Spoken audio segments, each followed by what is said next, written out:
Every time you throw away food like this, you're literally throwing away money to the garbage. In fact, the average household throws away $1,500 a year in food, like food they will never eat. But what if I told you there's a few habits, really simple. Today we're gonna break down 3 simple food habits that will change everything. The first habit is the fridge audit. This is very simple. Most of the food gets pushed back into the fridge and you forget about it until it becomes kind of like this weird experiment that you don't want to have in your fridge. What's the fix?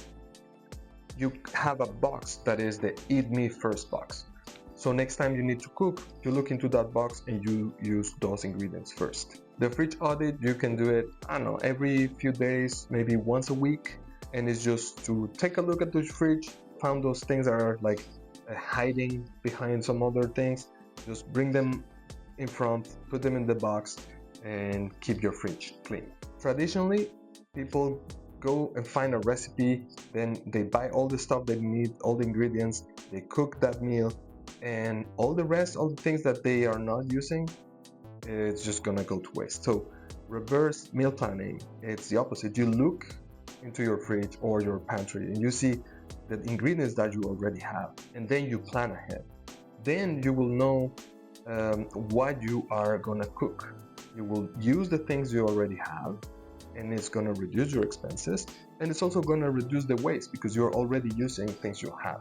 The advantage of the reverse meal planning is that you will only buy things that you will consume, things that you will need, because you already know what you will be cooking.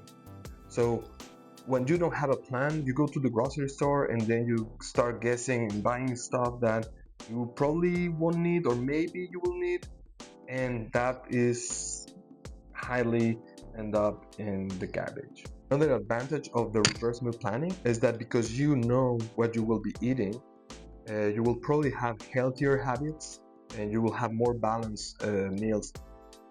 The third habit, this is the protein ratio. So you don't have to go full vegan, 100% vegetarian. You don't need to give up meat, but meat is probably the heaviest hitter on the expenses on your wallet, but also on the carbon footprint. Raising all that livestock takes energy, water, land. So meat is one of the biggest and most expensive issues in our planet and our wallet. So what we are doing, personally, I'm trying to introduce some base plant proteins so we consume less meat.